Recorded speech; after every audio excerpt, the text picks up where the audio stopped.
Hello everyone, I hope you hear me. I'm Dr. Goncharov. Today I'll be doing the lecture. Today's lecture is about juvenile idiopathic arthritis, lupus, and rheumatoid arthritis. We'll start with the juvenile idiopathic arthritis.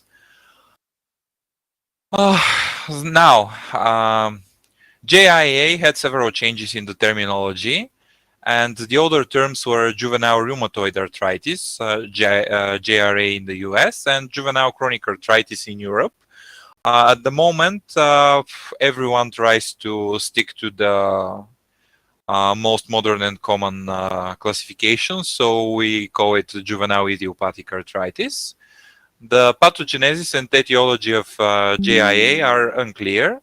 There are different interactions among genetic factors, which are familial predisposition and multiple human leukocyte antigen loci, immune mechanisms, and environmental exposures like infections and antibiotics, which can contribute in most cases.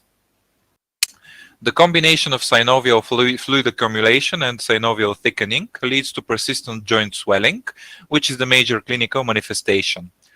Swelling may cause deformities of affected joints due to stretching of periarticular ligaments and tendons.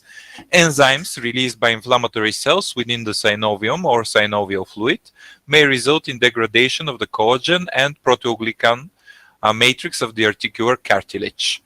Activation of osteoclasts resulting from the production of cytokines by cells within the mass of inflammatory tissue is probably the final pathway of juxtaarticular bone demineralization and bone erosions, which are seen in later stages of the disease. The hallmarks of JIA is the tumor-like expansion of inflamed synovial tissue, which is called pannus, which causes much of the joint damage. Pannus results from the proliferation of synoviocytes and invasion of the synovial tissue by inflammatory cells, lymphocytes, macrophages, and dendritic cells. Infiltration into the synovium depends upon the interplay of vascular factors, cytokines, and adhesion molecules, and chemokines. The previously used JRA classification, when it was called JRA, divided arthritis into three subsets based upon associated symptoms and the number of joints involved. It was classified by systemic JRA called Still's disease, which at the moment is, of course, systemic juvenile idiopathic arthritis. These patients were classified to have systemic JRA when they had a rash and intermittent fever, in addition to arthritis of any number of joints. And the involved patients were 10–15% of the whole population of people with of kids with JRA. Oligoarticular form in patients with involvement of less than 5 joints after 6 months of illness, and polyarticular JRA, which is defined by the involvement of more than 5 joints after 6 months of illness. At the moment, the classification is a bit changed. We have systemic arthritis, polyarthritis. Polyarthritis is again more than 5 joints involved. Oligoarthritis, which is again less than 5 joints involved, but oligoarthritis has persistent and extended form. Persistent form is when you have less than 5 joints involved for more than 6 months, and extended is when oligoarthritis becomes polyarthritis during the disease. You have enthesitis-related arthritis when you have especially involvement of the sacroiliac joints, and psoriatic arthritis as a separate entity. There's also a couple of conditions that cannot be classified by this classification, and they are other arthritis. Let's start with the SJIA. It's a condition in which you have daily fever, rash, and arthritis. 10–20% of all cases of juvenile idiopathic arthritis. Both sexes are affected equally. It can happen at any age under 17 years of age, and it may present in children under 1 year of age. The clinical manifestations are with articular manifestations, arthralgias, which are very common early in the course, and arthritis is not always prominent. When you have arthritis, it is typically polyarticular and resistant to treatment. There's a lot of cases in which you have the systemic involvement, but you don't have the articular manifestations, which happen later in the disease. Any number of joints can be involved. Wrists, knees, ankles are most typical, but you can have hands, hips, cervical spine, temporomandibular joints. So there's no typical predilection.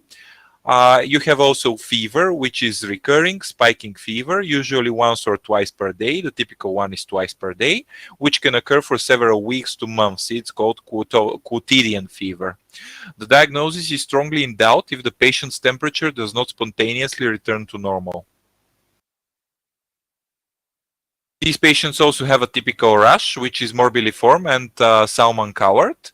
It can be transient and occur at times at high fever only. It can also happen like a dermographism, when you scratch the skin, and sometimes you can have the manifestation of a salmon-colored rash. There's also a very severe complication of SJIA, which is the macrophage activation syndrome.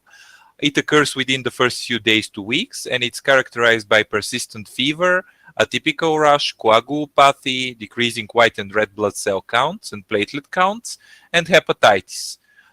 This comes together with extreme hyperferritinemia and dyslipidemia.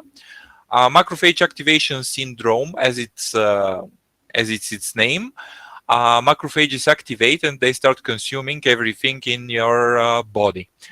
So it's something like an autoimmune sepsis of a kind without an infectious reason. And of course, it's very severe.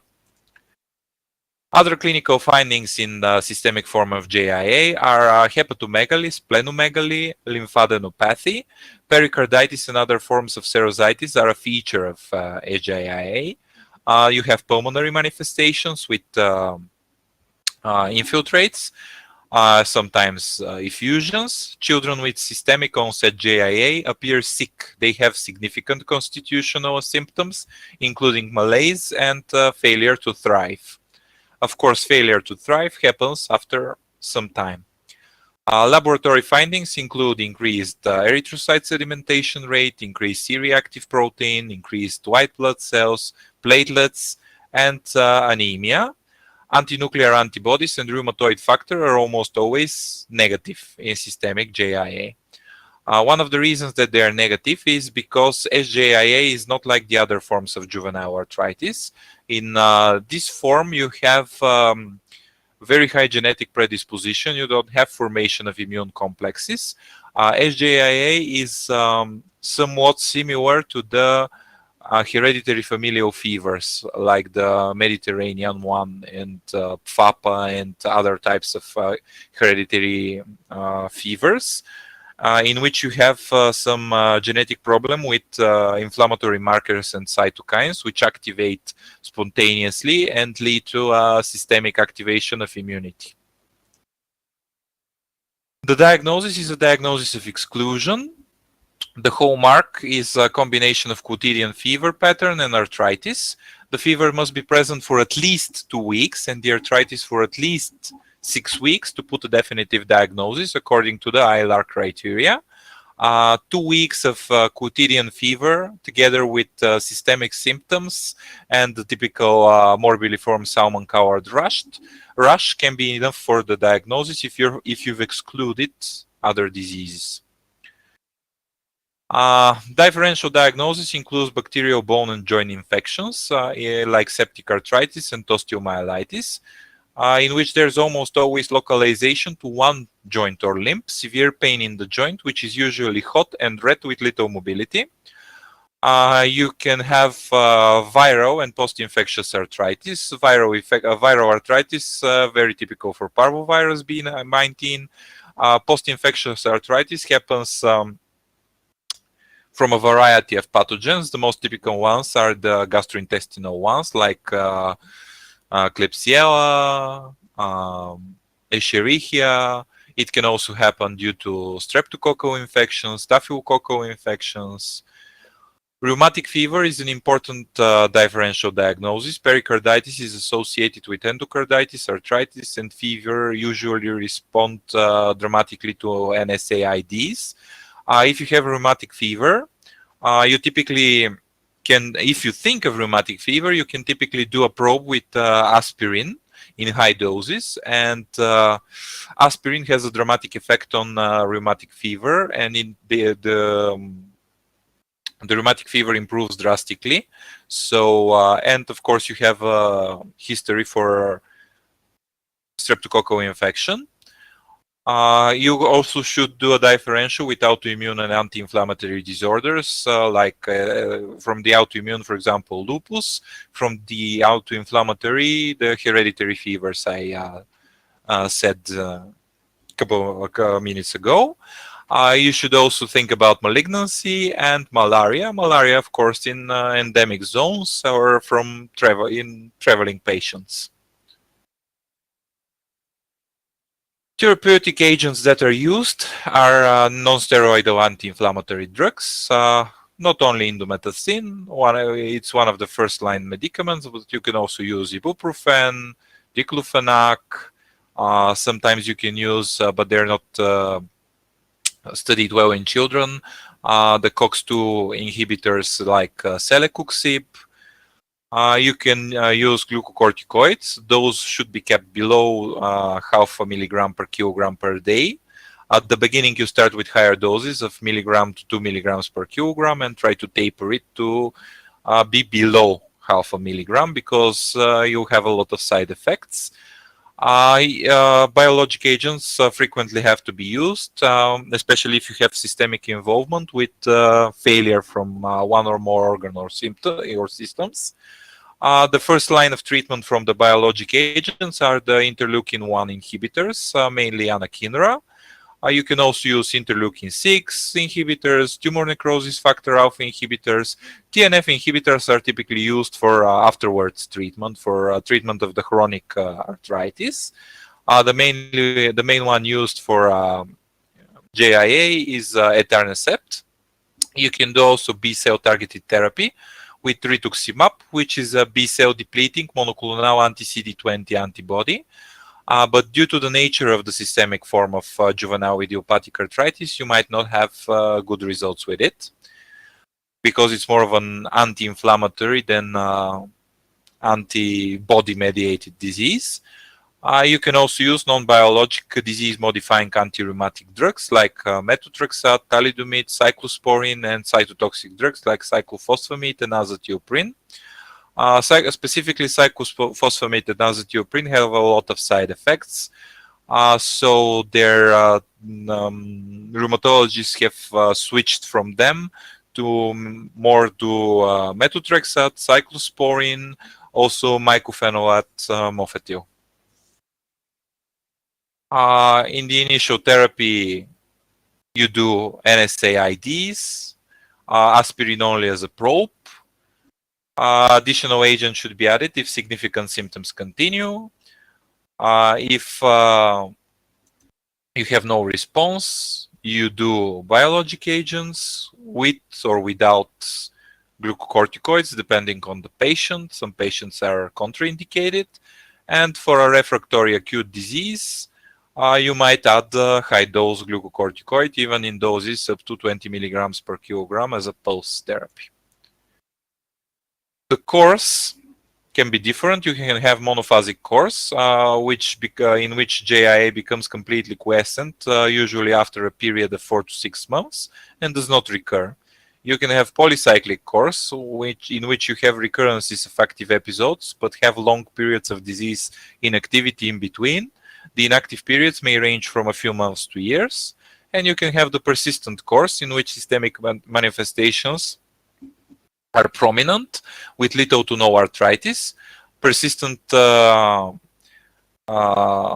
can have persistent systemic manifestations and arthritis, sometimes even with macrophage activation syndrome, and persistent arthritis despite resolution of systemic manifestation, which is very difficult to classify, because persistent arthritis can have the signs of, for example, oligoarticular disease, and then you don't know if you should classify it as an overlap syndrome or maybe keep it as a SJIA.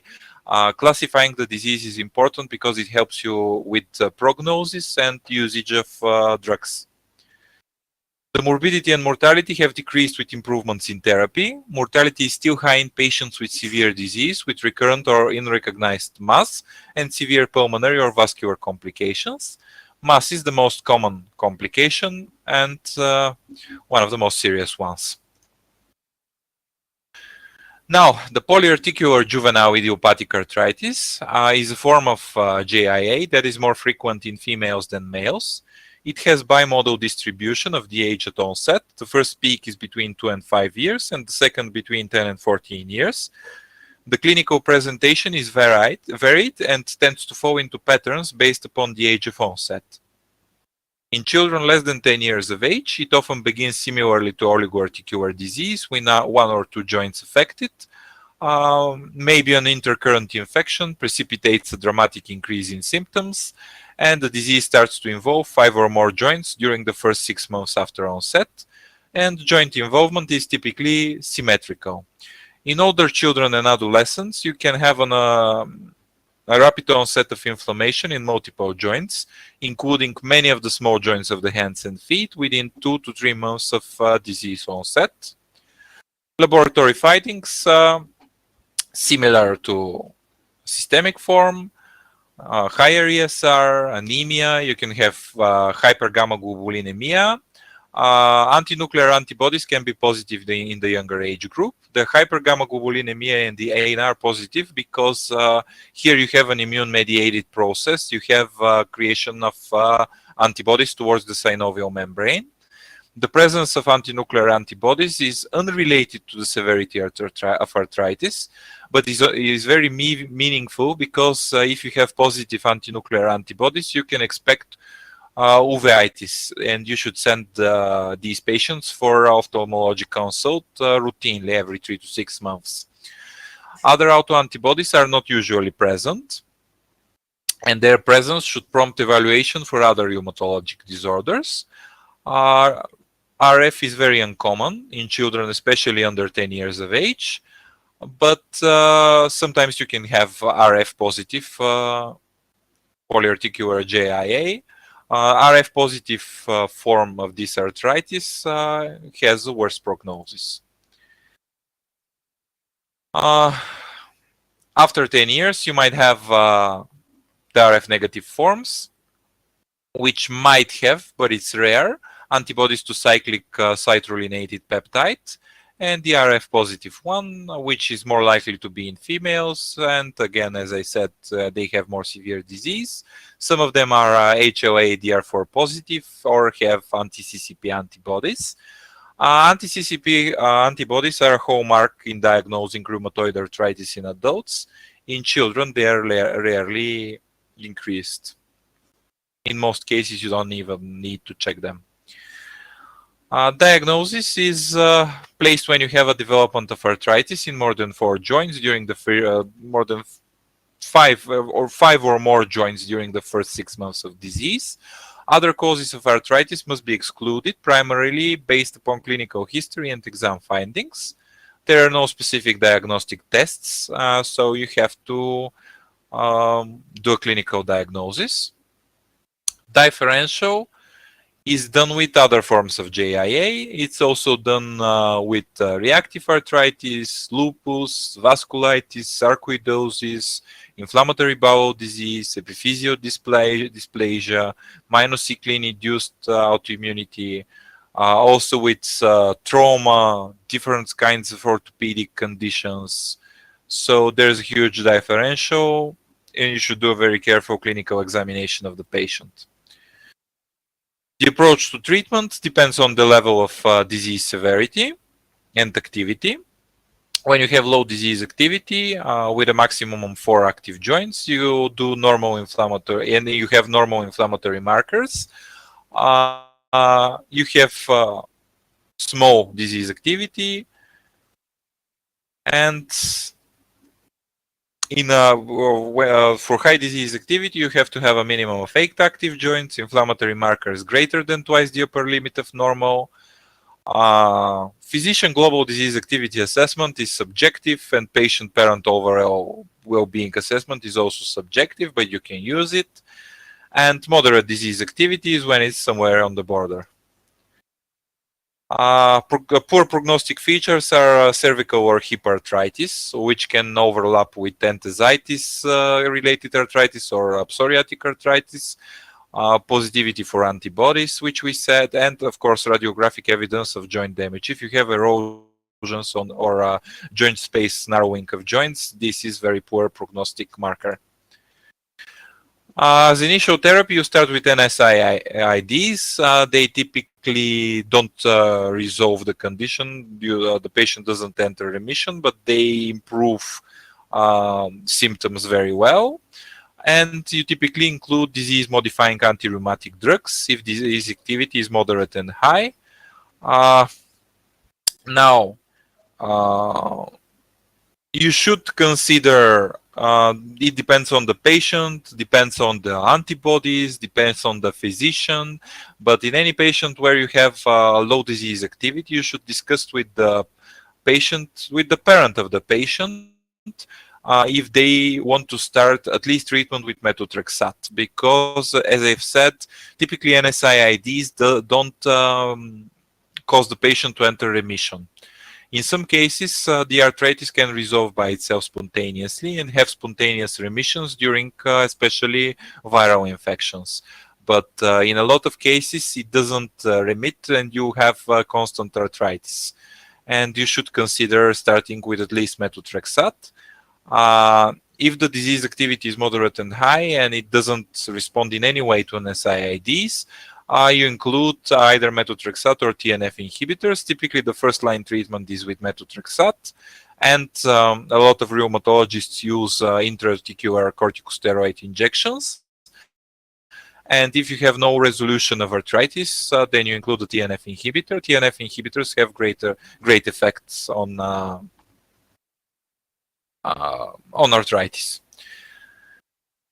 Okay, if you have failure to respond to methotrexate or a TNF inhibitor, then you start including other biological drugs and consider using steroids. Oligoarticular JIA affects females more often than males. The peak incidence is in the second and third years of life. It is less common over 5 years of age and rarely begins after the age of 10 years. In many cases, the child has never complained of pain. It affects the large joints typically, knees, ankles, sometimes wrists and elbows, rarely the hips. There are no systemic manifestations, and the involved joints are typically swollen, warm, and tender. Limitation of motion may not be recognized unless the involved joint is compared with the opposite side. There are no diagnostic laboratory tests for JIA. Antinuclear antibodies can be present more often than in polyarticular JIA, but it's still not very common. And again, it's associated with an increased risk of mainly uveitis. Laboratory abnormalities other than antinuclear antibodies are typically absent. Elevated ESR or anemia happens in recurrent disease and in extended oligoarticular JIA. Typically, you don't have any changes on the blood count or in inflammatory activity. Diagnosis is made when you have arthritis in 4 or less joints during the first 6 months of disease and in whom other causes of oligoarthritis have been excluded.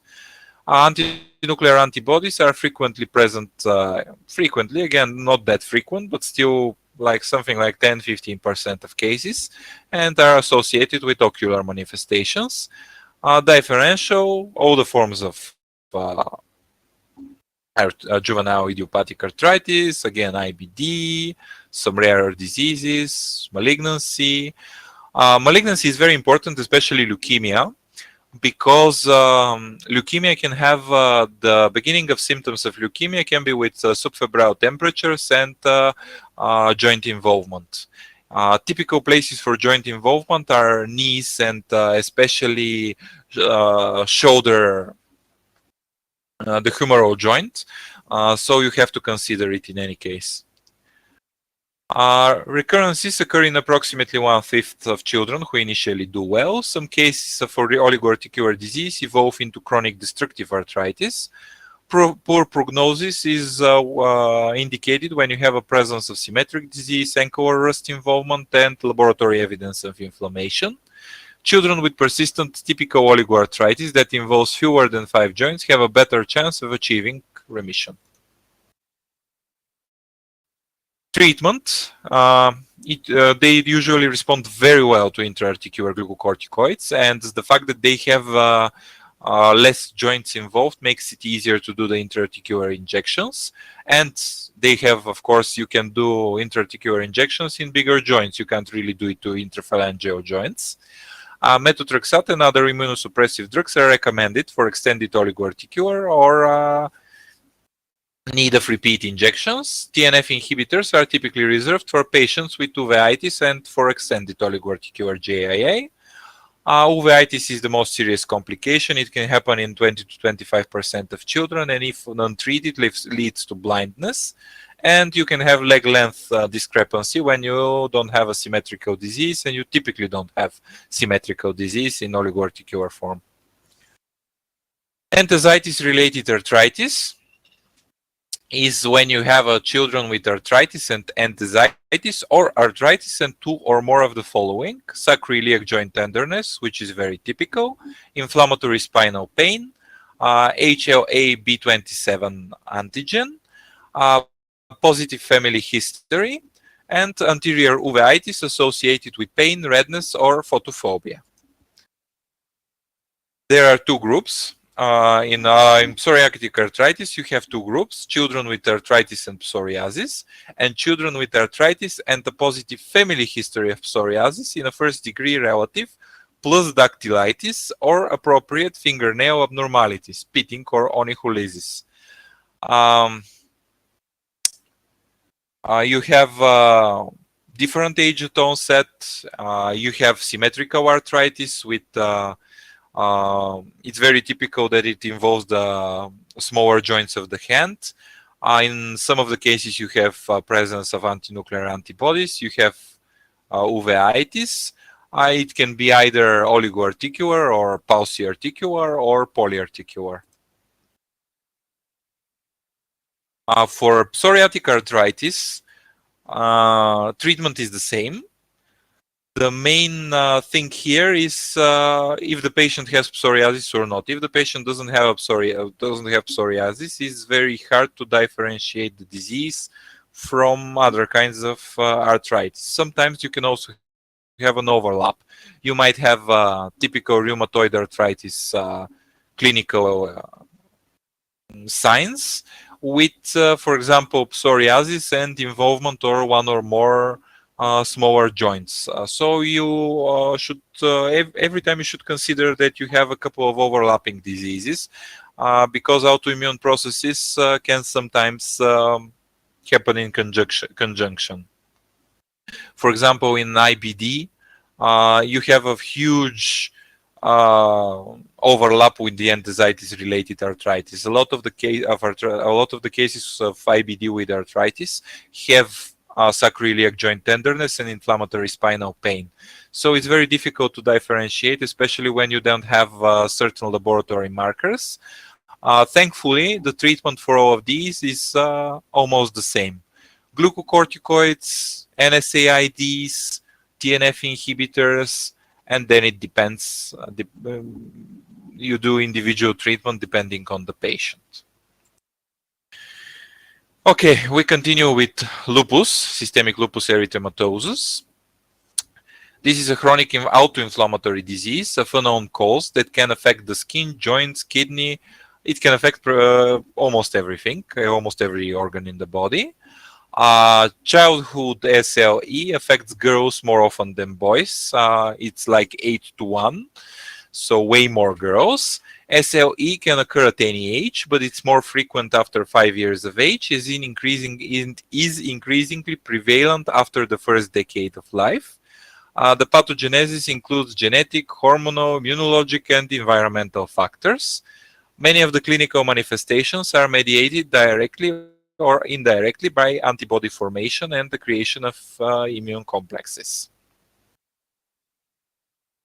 The most common initial symptoms are the gradual onset of fever, weight loss, and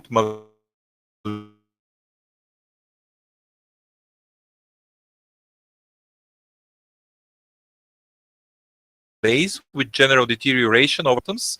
From blood, you can have anemia, lymphopenia, leukopenia, and or thrombocytopenia, so pancytopenia.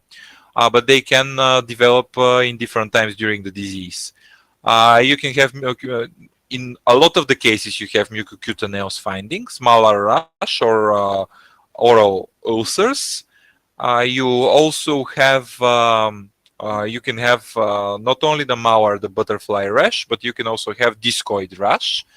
Musculoskeletal findings include arthritis or arthralgia, fever.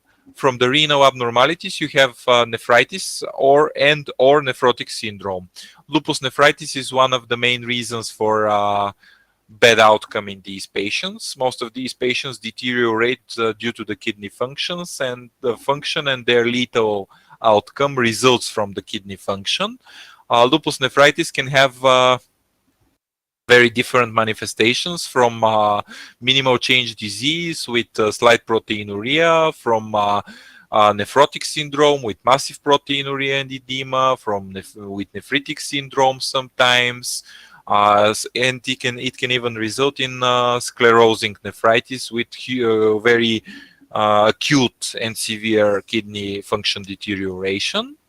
You can have neurologic involvement with headache, seizures, and neurologic involvement also includes psychiatric symptoms like psychosis, hallucinations sometimes. Pulmonary disease includes pleural effusion, sometimes acute pneumonitis. You can have lymphadenopathy. You can have cardiac abnormalities. From the cardiac abnormalities, the main things are rhythm disturbances and pericarditis. From the laboratory findings, you have antinuclear antibodies, which are very typical and almost always are positive in lupus. They are not positive early in the disease, but they quickly become positive. You can have antiphospholipid antibodies, which are associated with thrombocytopenia, prolonged clotting times, menorrhagia, unexplained thrombosis, and stroke. Antineutrophilic cytoplasmic antibodies are sometimes observed in SLE. They are not associated with disease activity or specific organ involvement.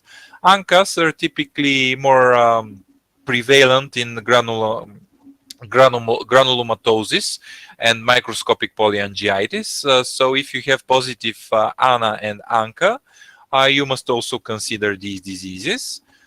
You might have anti-ribosomal P antibodies, which are associated with active disease, neuropsychiatric, renal, or hepatic involvement, and are found more frequently in children than adults. Anti-double-stranded deoxyribonucleic acid, anti-dsDNA antibodies, and anti-SMIT antibodies help to confirm the diagnosis of SLE, but are not uniformly present. Very pathognomonic, very typical, not always present. You should, in any case, do them. These patients can have vitamin D deficiency. That's something that was not here, and it's very important. These patients are very sensitive to ultraviolet light. And they have to avoid the sun, which might lead to the vitamin D deficiency. They easily burn in the sun, and they're at huge risk for developing of skin malignancy. Also, a lot of the cases of lupus the symptoms start when there's huge exposure to the sun. For example, the patient goes to the sea, they stay at the beach for a couple of hours, they burn, and then they start having the symptoms of lupus with the typical rash and organ involvement. So they should avoid the sun and use a lot of creams for sun exposure. Markers of inflammation are typically elevated. And findings more specific to SLE are hypocomplementemia, and urinary sediment abnormalities due to the lupus nephritis. Always in patients with lupus, you should do urinary sediment, because lupus nephritis can be, sometimes it's not prominent. You have normal creatinine, you have normal urea levels, but you have red cell casts and proteinuria, for example. Diagnosis is made based on criteria. If 4 or more of the criteria, including at least one clinical and one immunologic criteria, are present, either serially or simultaneously. So, for example, what does serially mean? The patient goes outside, has a burn. Then in a few days, the burn subsides. There's no burn anymore, but you have the, for example, hematuria. Then you have malar rash. Then the rash subsides and you have something else. These all accumulate to form the diagnosis, even though they disappeared during the at some point during the disease.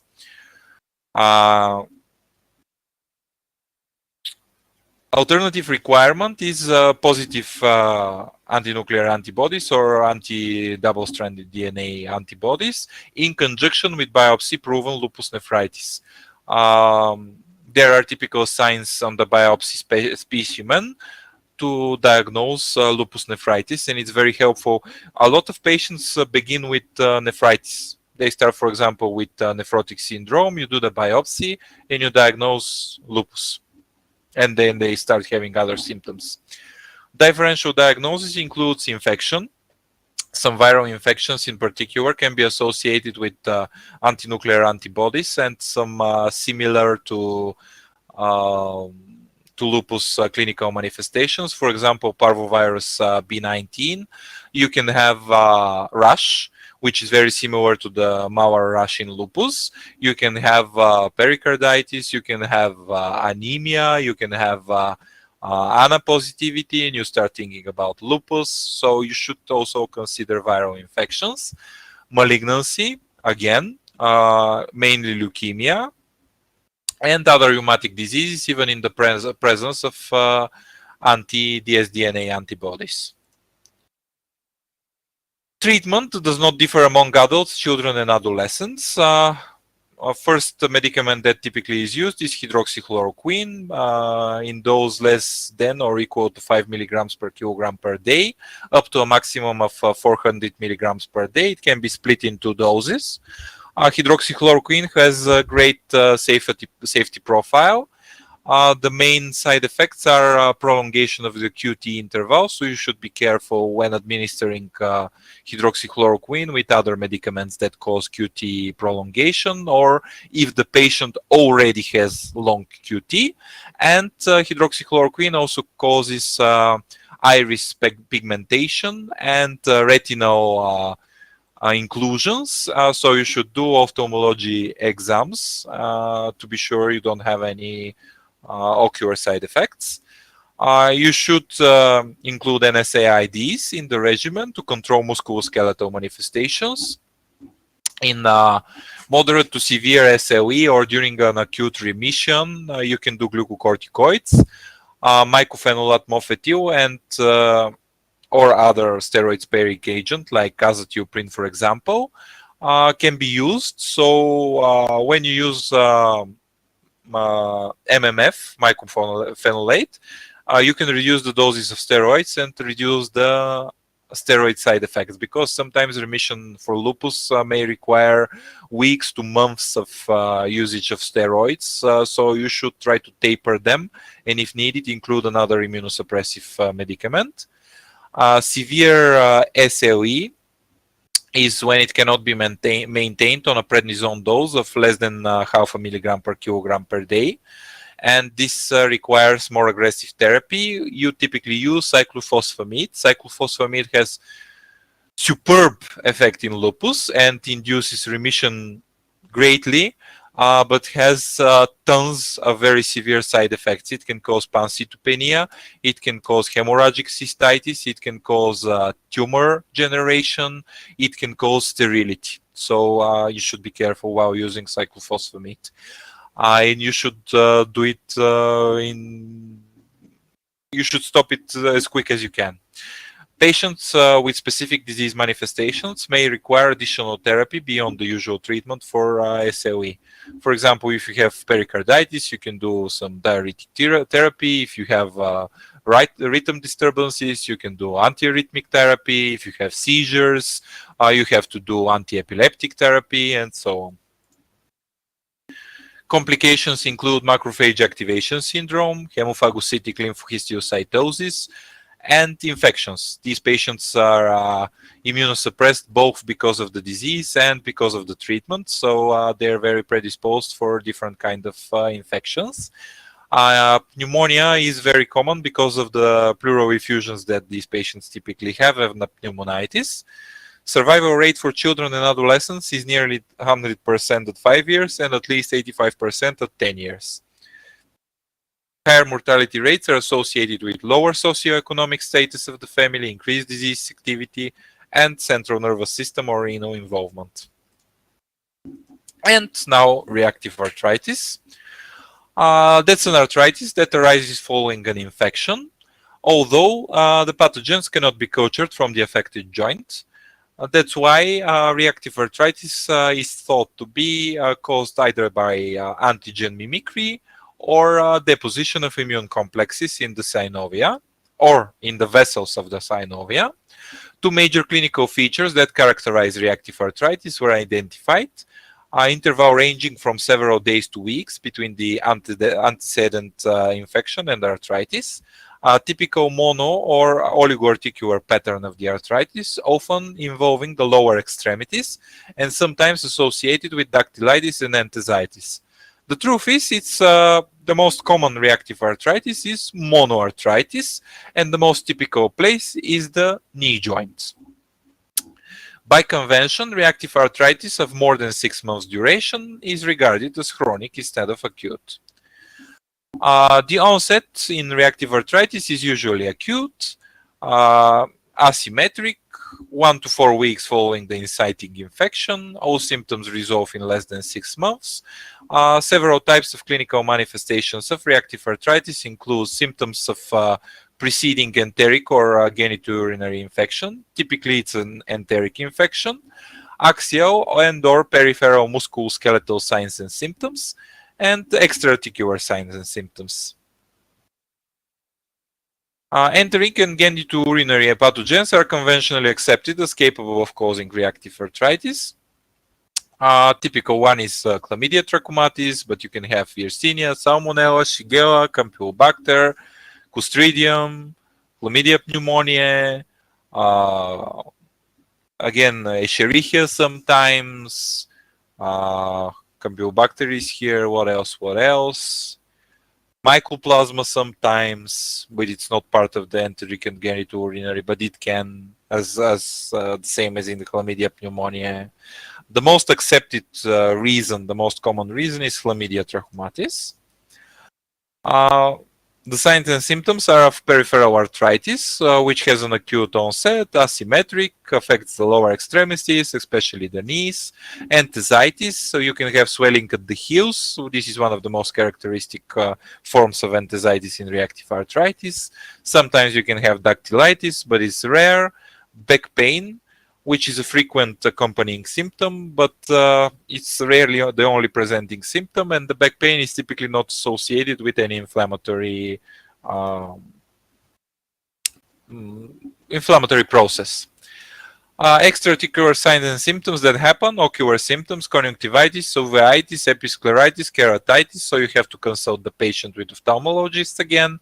You should just remember that any patient with rheumatic disease as a whole should be consulted with ophthalmologist for sure.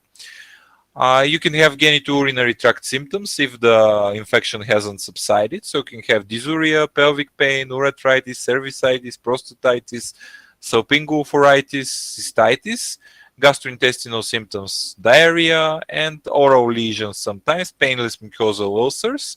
This happens in a lot of viral infections. Also, if you have arthritis with ulcers, you should also consider Behçet disease, which is a vasculitis. From the extra-articular signs and symptoms, also you can have cutaneous eruptions and other skin changes. Keratoderma blenurhagica, this is typical for reactive arthritis due to chlamydial infection, the Reiter syndrome. Nail changes that resemble those seen in psoriasis, so nail pitting and tonychulisis. Genital lesions such as circinate balanitis, again, typical for chlamydia, not for other types of infections. Cardiac manifestations are very uncommon. You can have valve disease, particularly aortic insufficiency. None of the mucocutaneous or other manifestations are specific for reactive arthritis. From the laboratory and imaging findings, you can have evidence for infection. So you do stool cultures and look for enteric infection. You can do urine or genital swab to search for chlamydial infection. You can have elevated acute phase reactants, but it's in less than 50% of the cases. You can have HLA-B27, which is positive in some patients, and it increases the risk for developing chronic arthritis, especially enthesitis-related arthritis. Inflammatory synovitis with elevated leukocyte counts, predominantly neutrophils in synovial fluid. And sometimes you can have imaging abnormalities which are consistent with enthesitis or arthritis.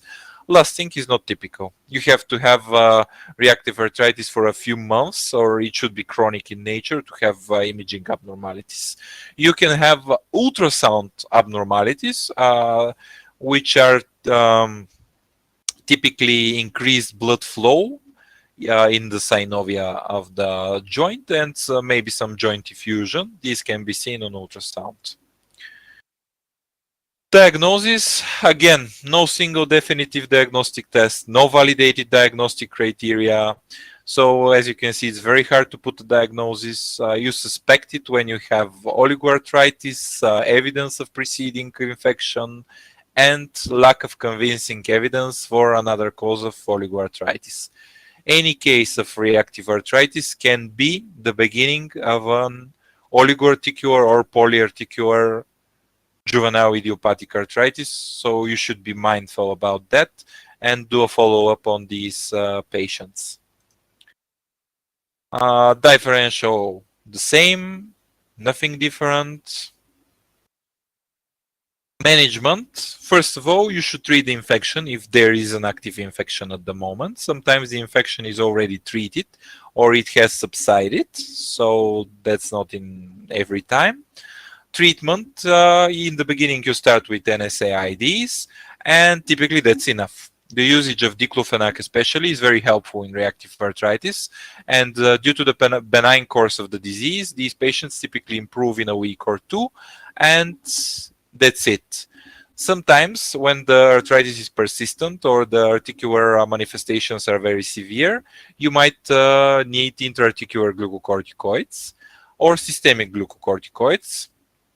You start with the intra-articular ones and jump to systemic, but it also depends on the patient. If you have a patient with involvement of a couple of joints and you don't have a large joint when you can use intra-articular injections, you might need to use systemic corticosteroids. Typically, the patients are not in bad condition, so they can be managed as outpatient with peroral use of glucocorticoids. Treatment of chronic arthritis, you reassess the diagnosis and mainly place it in the juvenile idiopathic arthritis somewhere in the classification. You do typically methotrexate. You can do sulfasalazine if you suspect IBD, especially. It's very helpful. And if needed, you jump to biologic therapy, TNF inhibitors, etanercept. That's it for today. It was a bit chaotic. Do you have any questions? Something that you didn't understand? Something that I didn't say all right?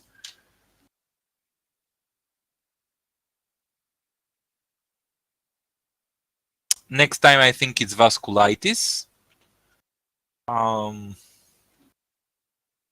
For arthritis, these are the things that you should know, the main things that you should know.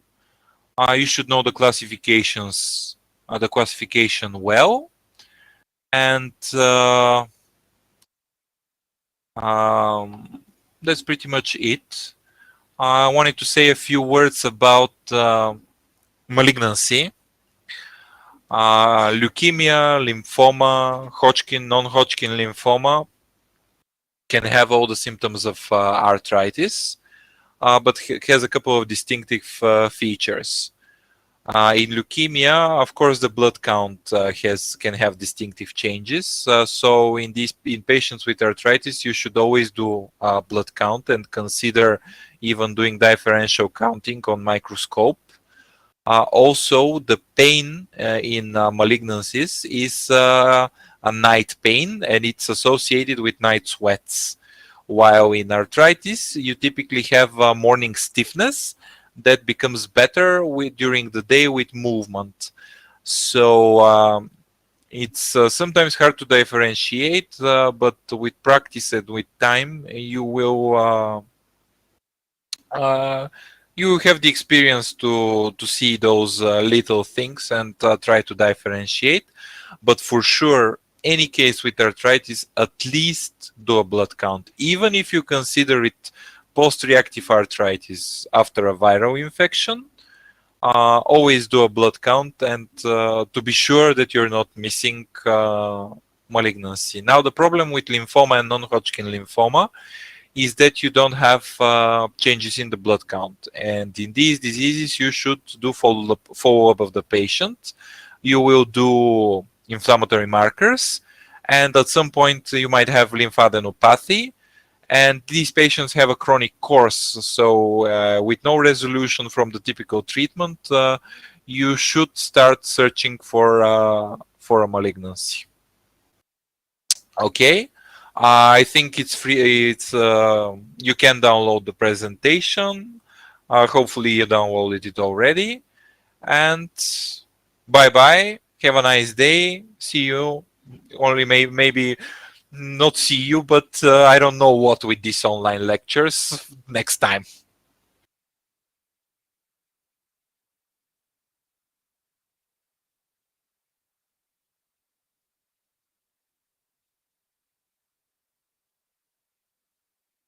You are currently the only person in this conference.